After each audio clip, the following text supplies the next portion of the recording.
Hi and welcome back to our beautiful platform of Wizard Studies part number 26 determinant exercise 4.3 का आज ये last lecture होगा। Exercise 4.3 की बात करें, ठीक है। तो हमें आपको क्वेश्चन नंबर 4 के अंदर दो पार्ट दिए गए हैं, दोनों के दोनों पार्ट बहुत ही ज़्यादा इंपॉर्टेंट है। दोनों पार्ट को आज हम सॉल्व करेंगे।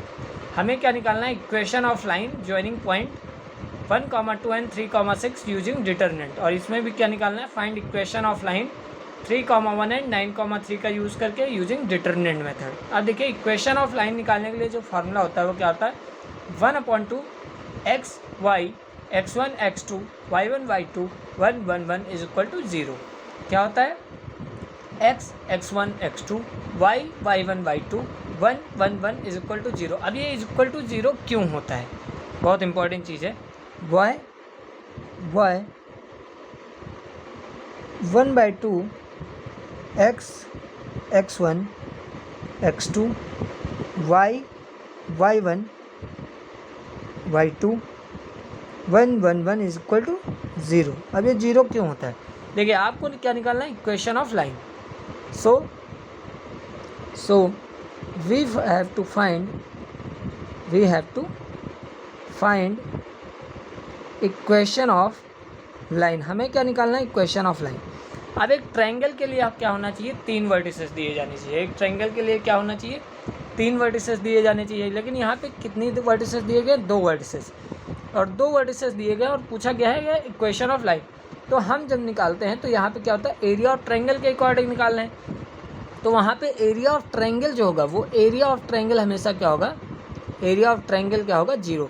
क्यों, क्योंकि जब एरिया ही नहीं फॉर्म होगा तो ट्रायंगल ही नहीं फॉर्म होगा तो इसका एरिया क्या होगा, 0 ही होगा, ठीक है। तो एरिया निकाल ही नहीं सकते, तभी ये हमेशा 0 इक्वल टू के रहता है, ठीक है। तो हम क्या करेंगे, आंसर नंबर 1 देखते हैं।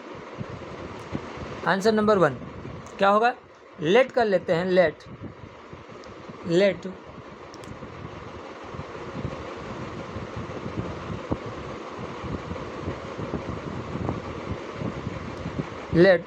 t is equal to x, y be 2 points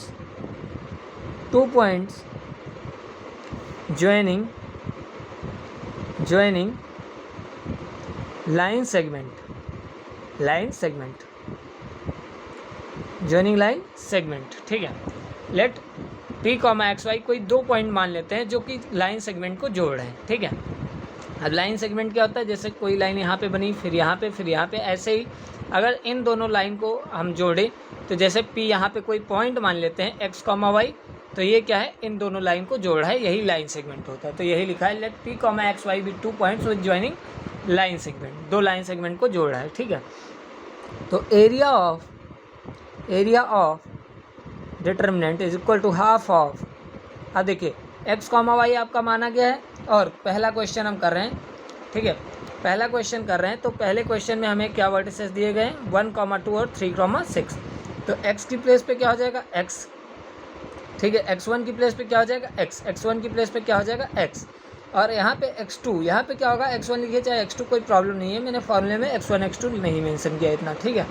तो यहाँ पे क्या हो जाएगा x, और x1 की प्लेस पे क्या आ जाएगा 1, और x2 की प्लेस पे क्या आ जाएगा 3, क्या आ जाएगा 3। ऐसे ही y की प्लेस पे, y1 की प्लेस पे क्या हो जाएगा y, और y1 की प्लेस पे अगर हम देखें या y2 की प्लेस पे बात करेंगे तो 2 आ जाएगा, और y3 की प्लेस पे 6 आ जाएगा। 1 1 1 इज इक्वल टू क्या रहेगा, 0 के इक्वल। अब इसको हमें सॉल्व करके 0 के इक्वल लाना है, क्योंकि एरिया ऑफ ट्रायंगल हमारा क्या होगा, 0। अब इसको हमें नेक्स्ट पेज पे सॉल्व कर लेते हैं, क्या हो जाएगा, देखिए यहाँ पे उतार लेते हैं। तो 1/2 x 1, 3 और y 2, 6 1 1 1 इज इक्वल टू क्या है, 0। अब इसको हमें सॉल्व आउट करना था, ठीक है। इसको हमें सॉल्व आउट करते हैं, देखिए कैसे, डिटरमिनेंट मेथड से सिंपली सॉल्व कर लेंगे। तो क्या हो जाएगा, 1/2 एक्सपेंड कर लें अलॉन्ग r1, तो क्या हो जाएगा, देखिए x के अलॉन्ग एक्सपेंड करेंगे तो क्या हो जाएगा, इस रो इस कॉलम को हाइड करेंगे तो क्या बचेगा, 2, 6 1 और 1। सेम y के अलॉन्ग एक्सपेंड करेंगे तो क्या हो जाएगा, ये कॉलम ये रो हाइड हो जाएगी, क्या बचेगा 1, 3 और 1 1, और +1 के अलॉन्ग एक्सपेंड करेंगे तो क्या हो जाएगा, ये रो ये कॉलम और ये रो आपकी हाइड हो जाएगी, क्या बचेगा 1, 3, 2 और 6। ठीक है, और इज इक्वल टू में क्या है 0, ठीक है। अब देखिए यहाँ पे 1/2 यहाँ पे देखिए 2 1 जा 2 क्या है x, 2 1 जा 2 -6, 2 1 जा 2 और माइनस क्या हो जाएगा 6 माइनस वाई। देखिए यहाँ पे क्रॉस मल्टीप्लाई, बीच में साइन माइनस का तो 1 × 1 करेंगे 1, 3 1 जा 3, लेकिन साइन बीच में माइनस का, +1 6 1 जा 6, 3 2 जा 6, बीच में साइन माइनस का, इज इक्वल टू 0। और देखिए 1/2 यहाँ पे क्या हो जाएगा x × -4, क्या हो जाएगा 2 - 6 करेंगे तो -4 माइनस वाई, 1 - 3 करेंगे तो -2 आ जाएगा, +1 6 - 6 करेंगे तो 0 इज इक्वल टू 0। अब देखिए ये 2 इधर मल्टीप्लाई में है, इधर जब जाएगा ये इधर डिवाइड में, इधर जब जाएगा राइट हैंड साइड में तो मल्टीप्लाई होगा, तो 0 × 2 करेंगे तो 0 आ जाएगा। तो यहाँ पे क्या बचेगा आपका 4 -4 × x करेंगे तो क्या हो जाएगा -4x, क्या हो जाएगा -4x, minus minus plus y × 2 करेंगे तो 2y इज इक्वल टू क्या हो जाएगा 0, ठीक है। अब देखिए यहाँ पे क्या होगा -4x is equal to -2y लिख सकता हूँ मैं, तो माइनस से माइनस कैंसिल और 2 से 2 टाइम कैंसिल, तो 2x is equal to y।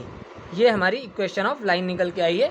Solution पहले वाले पार्ट का जो इक्वेशन ऑफ लाइन निकल के आई वो 2x is equal to y निकल के आई है, ठीक है, या फिर y is equal to 2x कह सकते हैं। अब दूसरा वाला पार्ट यहीं पे नोट डाउन करते हैं। तो दूसरे पार्ट के जो वर्टिसेस हमें दिए गए वो हम जरा नोट डाउन करते हैं। तो 3,1 और क्या दिया गया है आपका 9,3। तो यहाँ पे भी सेम लेट कर लेते हैं x, y be a point, be a vertices, या फिर पॉइंट, वर्टिसेस मान लेते हैं, वर्टिसेस नहीं पॉइंट मान लेते हैं, ठीक है, be a point which joining 2 line segment, कितने लाइन सेगमेंट को 2 लाइन सेगमेंट को जोड़ा है, हम कह सकते हैं ज्वाइनिंग 2 लाइन सेगमेंट, ठीक है। सेगमेंट है आगे, सेगमेंट लिख दिया यार, ठीक है।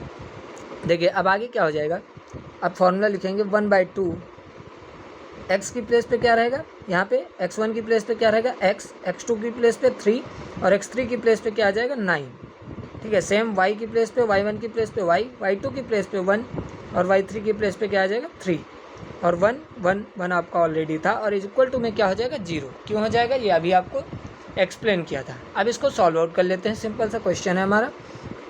तो सबसे पहले इस 2 को इधर भेज देंगे, 0 हो जाएगा, तो डायरेक्ट आप एक्सपेंड करिए अलॉन्ग R1। तो x के अलॉन्ग R1, x1 के अलॉन्ग x के अलॉन्ग एक्सपेंड करेंगे तो ये रो ये कॉलम आपका हाइड हो जाएगा। क्या बचेगा 1 और 1 3 और 1 1 1 3 और 1।